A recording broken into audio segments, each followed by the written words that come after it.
Red Wings. Red Wings lose 6-2 to the Stanley Cup champion Washington Capitals. Hey Jacob, why aren't you in your room? Why aren't you in Michigan? Why do you have a dog with you? Because this game doesn't deserve the room. This game doesn't even deserve a video. Don't you dare give me. Oh Jacob, we're playing the Stanley Cup champions. They are a human team with human players. They lose every so often. Don't try and tell me that this team is the best team in the league right now. You lose to the Lightning, okay, everyone loses to the Lightning. You cannot beat the Maple Leafs, even if you did give up a lead, and lose like that to the Capitals if you want to be a playoff team. Do you want to be a playoff team? And what makes me most angry isn't that they lost, because we're gonna lose games. We're gonna lose lots of games. That's kind of the goal of this season. It's how we're losing them and how no one gets punished for this. Dennis Cholowski has not been played nearly enough to how much he should be playing, whereas guys like Kronwall, Jensen, Daly, Eriksson, and don't get me wrong, I actually like Jensen, and I think Kronwall's been pretty good. They are never held accountable for their actions. Okay, there was one game where Blashill scratched Eriksson, coming off an injury. There's not even really a point of describing each of the goals. They were just bad. First period, the Wings are taking way too many penalties because the Caps have the puck all the time, and they're making all the shots. So guess what happens? John Carlson shoots, and yeah, it's going to go off a weird bounce. That's going to happen. You give that many shot attempts. It's already 1-0. Play, I believe it was Cholowski and Green. Green, who has been okay. Green has been okay this season, but you're giving this guy $5.2 million for the next... You're giving Mike Green $5.2 million for the next year and expecting him to be your number one center. No. And expecting him to be your number one defenseman. Mike Green, who, okay, I was amazing on the Capitals back when... amazing on the Capitals for one season. Mike Green, who, yeah, he was amazing in the Capitals for one season. But for some reason, this GM, Ken Holland, just cannot get enough of this player. Next goal is Kronwall and Jensen, a pairing that I've liked most of the season, but had a horrible night this time. Gives up a goal to the Caps' fourth line, just outracing us to the icing. Couple passes, gives it past Bernier. You can't really even blame Bernier on that because he probably expected the defense to get the puck, but they didn't. And how are they punished? Oh, by being out on the ice for almost every other goal. Next goal, Caps are on the power play again. Ovi gets a free shot. Maybe don't leave him alone like that. I remember last time we were in Washington, or maybe last season we were in Washington, the exact same thing happened. Maybe don't give Ovechkin a clear shot, when he's the best shooter in the league, and almost no goalie can stop him.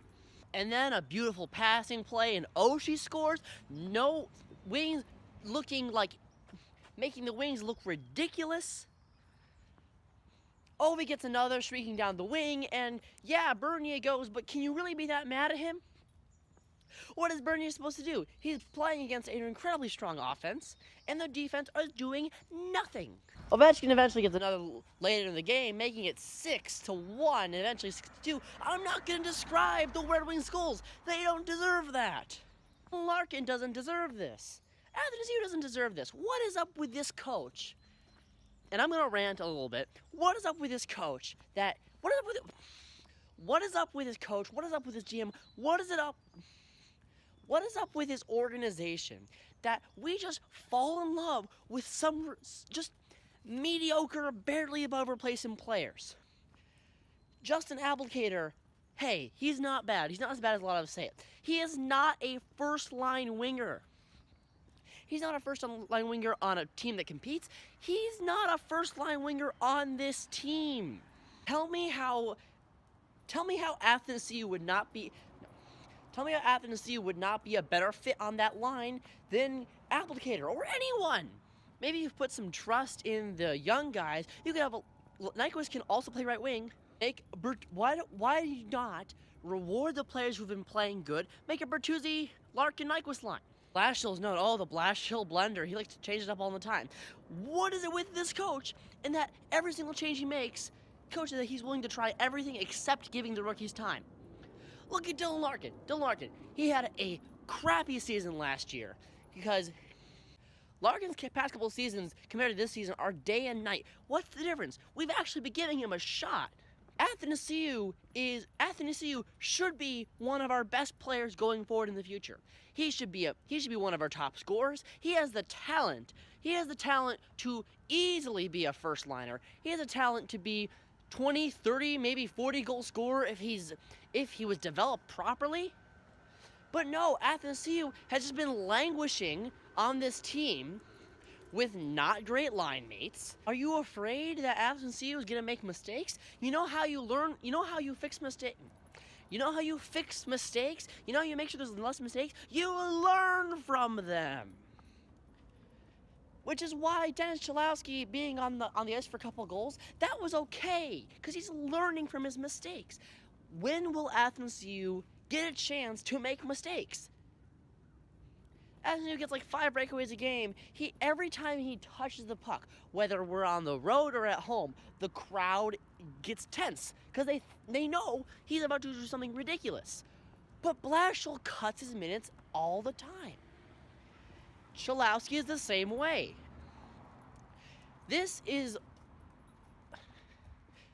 I'm going to say it, even though this team is much more successful this year than last year, this year is so much more frustrating because we've shown flashes of being a young, fast team of the likes of what the Canadians have done, what the Canucks have done. We don't need to win every game, but we have a load of fast players. And the Wings don't care. If you're planning on buying yourself a jersey, a Wings jersey of next year, don't get Dylan Larkin, don't get Athanasiou, don't get Dennis Cholowski, get Luke Glendenning. Who, don't get me wrong, I love Luke Glendenning. You can make an argument he's up there as far as the top fourth line centers in the league, but he's a fourth line center being paid $1.8 million, and bless his heart, he is not Patrice Bergeron. So, enlighten me then as to why, not just in this game, but almost every single game, he's given the most important parts of the game. He's out there in the beginning of the game. He's out in the middle of the game. He's out there at the end of the game. Every single time. He plays in overtime. Luke Glendenning.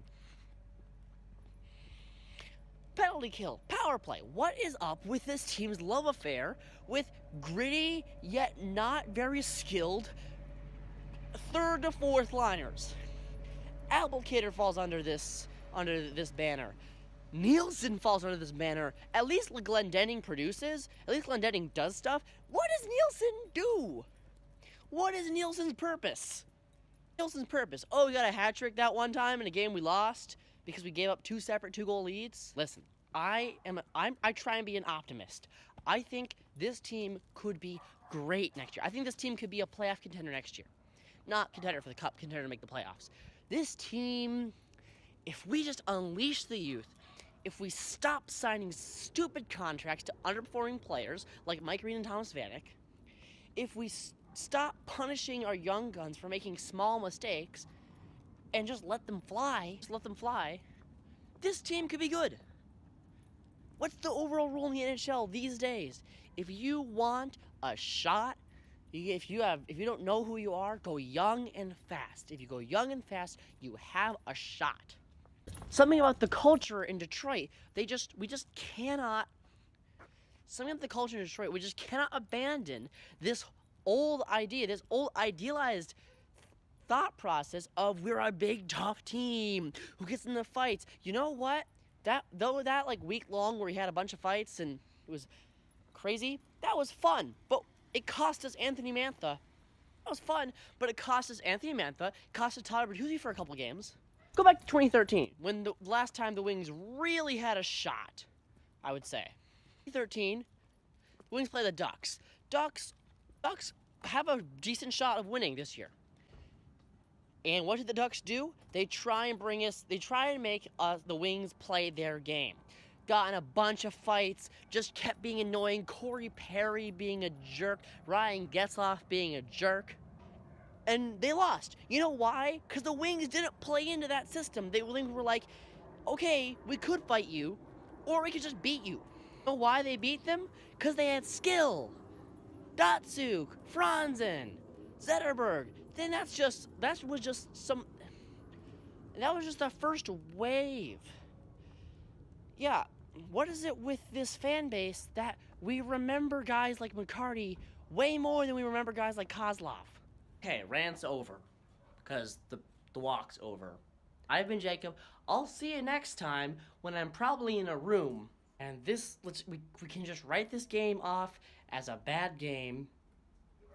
But that doesn't do anything to alleviate the real underlying problem, and that this management system has its priorities all wrong. I hope you have a good day. I'll see you later.